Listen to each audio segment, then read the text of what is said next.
அதுக்காக புறப்படுறா பாரு. நம்முடைய கிராமத்தில் இருக்கக்கூடிய ஒரு கோயில், பெருமாள் கோயில். இந்த பெருமாள் கோயிலுக்கு இந்த சன்னியாசி சாவி எடுத்துட்டு புறப்பட்டு விட்டார். செங்கல் பொடி கூரை வெண்பல் தவர் தங்கள் திருக்கோயில். அவளுக்கு ஒரு கோயில் இருக்கான். சங்கீதுவார் போதந்தார் எங்களை முன்னோ எழுப்புவான் வாய் பேசும் எங்களை முன்னோ எழுப்புவான் வாய் பேசும் நங்காய் எழுந்திராய் நானாதாய் நாவுடையாய். அப்ப அம்மா நீ இந்த மாதிரி இப்போ சாவி யாரை எடுத்துன்னு போய் திறக்கிறாள்னா இன்றைக்கும் திறக்கிறா திருவேங்கடமுடியார் சன்னதியில். திருப்பதியில் பார்த்தீங்கன்னா இந்த சன்னதியை ராத்திரி இரவு ஆராதனமெல்லாம் முடிஞ்ச பிறகு சாவி ஜீ சுவாமி ஜீருடைய ஆசிரமத்துக்கு போயிடுமா. இப்போ பொழுது விடியத்தை சாவி எழுந்துள்ள பண்ணிட்டு மங்களவாத்தியத்தோடு வந்து பெருமாள் சுப்பிரபாதம் பண்ணுறதா இன்றைக்கி நடந்துருக்காங்க திருமலையில். அந்த மாதிரி ஒரு காலத்தில் அனுஷ்டானத்தில் இருந்திருக்கா போட்டிருக்கு. அதை வந்து ஆண்டாள் குறிப்பிட்டு சொல்கிறா. அதனால் வெண்பல் தவத்தவர் சங்கிடுவான் போதந்தா. நீ என்ன சொன்ன? வாக்கு ஒன்றா இருக்க வேண்டாமா? வாக்கு மனசு காயம் எல்லாம் ஒன்றா இருக்கணும் இல்லையா? அதனால் மகாத்மானா யார்? மனசேகம் வச்சேகம் கர்மன் ஏகம் மகாத்மனாவோ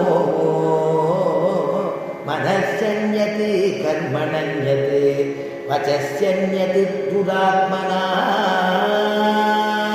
அதனால நீ என்ன பேசினியோ அப்படி நடந்துக்கோ. நீ என்ன சொன்ன? எங்களை முன்னோ எழுப்புவான் வாய் பேசும்.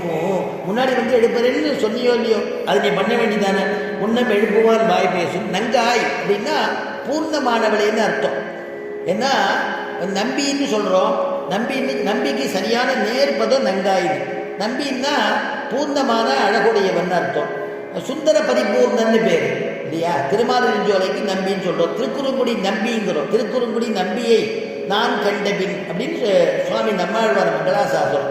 நம்பின்னா சுந்தர பரிபூர்ணன்னு அர்த்தம். அதுக்கு நிகரான சொல் நங்கைன்னு அர்த்தம். அதனால சர்வாபரண பூஷிதியாக அழகுடையவளாக இருக்கக்கூடிய பூர்ணமான அழகுடையவளின்னு அர்த்தம். அப்படி கூப்பிடுறா. ஏன்னா ஆண்டாள் சொல்கிறா எல்லாரும் பாகவதாள் தானே. அதனால யாரையுமே மங்களகரமான பேச்சு தான் பேசணும், மங்களகரமாக சொல்லி தான் கூப்பிடணுமா. அதனால நீ நங்காய் எழுந்திராய் நானாதாய். நீ எப்படிப்பட்ட கெட்டிக்காரி? நானாதாய் நாவுடையார். நீ எப்பேற்பட்ட கெட்டிக்காரி? நீ வெட்கம் இல்லாமல் எங்களை முன்னாடி எழுப்புறேன்னு சொல்லிட்டு தூங்குறியே, நீ இன்னும் தூங்கலாமா? எழுந்துரு. நாவுடையாய்னு ஒரு பதம். இதான் அடியனுடைய குருநாதர் சொல்லுவார். இந்த நாவுடையாய்ங்கிற பதம் தான் இதில் ஜீவநாடிம்ப கதாகாலக்ஷேபத்தில். ஏன்னா நாவுடையாய்னா நாவீறு படைத்தவன் அர்த்தம். எதனாலன்னா நீ எப்போ பார்த்தாலும் நீ என்னை குத்தம் சொல்லிகிட்டே தான் இருப்பேன்னு உள்ளே இருக்கிறவ சொல்கிறா. அவன் நீ மட்டும் ஒன்றை ஆரம்பத்துலேருந்து எனக்கு தெரியாதா, எப்பேருந்து உனக்கு தெரியுமேங்கிறா. இந்த நாவீருங்கிறதுக்கு திருஷ்டாந்தம் என்ன எடுக்கிறான்னா ராமாயணத்தில் திருஷ்டாந்தம் எடுக்கிறான். அது ராமாயணத்தில் சக்கரவர்த்தி திருமகனையும் இளைய பெருமாளையும் பம்பாநதி தீரத்தில் ஆஞ்சநேயன் சந்திக்கிறார். சுக்ரீவன் அனுப்பி ஆஞ்சநேயன் பார்த்த உடனே, ராமபிரானை பார்த்த உடனே ராஜரிஷி தேவ பிரதிமௌ தாபசௌ சம்சிதௌ விரதௌ. ராஜரிஷி தேவ பிரதிமௌ தாபசௌ சம்சிதௌ விரதௌ.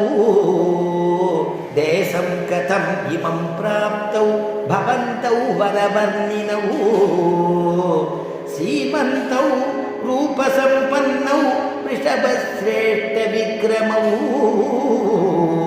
ஹஸ்திஹஸ்தோபமபுஜௌ துதிமந்தௌ நரரிஷபௌ. ராஜரிஷி தேவ பிரதிமௌ. ஆஞ்சநேயன் பெருமாளை சக்கரவர்த்தி திருமகனை பார்த்துட்டு, சுவாமி உங்களுக்கு ராஜலட்சணங்கள்லாம் பொருந்திருக்கேன், ஒருவேளை நீங்க ராஜகுமாரர்களா, ராஜாக்களா, ஒரு ரிஷி லட்சணங்கள்லாம் பொருந்திருக்கேன், ஒரு ரிஷிகுமாரர்களா, ஒருவேளை தேவலோகத்திலிருந்து வந்துட்டேனோ, தேவர்கள் போல இருக்கேனே, ரூபத்தினாலையும் சாமுத்திரிகா லட்சணத்தையும் பார்த்தா உங்களை தேவர்களோடு தோன்றது, அடைகளை பார்த்தா கந்தர்வர்களோடு தோன்றது, நடக்கக்கூடிய காம்பீரியத்தை பார்த்தா அது எப்படிப்பட்டவர், யானை போல அசைஞ்சு வரேள். ஆச்சரியமான பாஞ்சி பாஞ்சி வரும் பொழுது ஜனகன் மன்னிக்கிறான். இமௌ குமாரௌ பத்ரந்தே தேவதுல்ய பராக்கிரமௌ கஜ சிம்ம கதி வீரௌ சார்தூல ரிஷபோபமௌ. இமௌ குமாரௌ பத்ரந்தே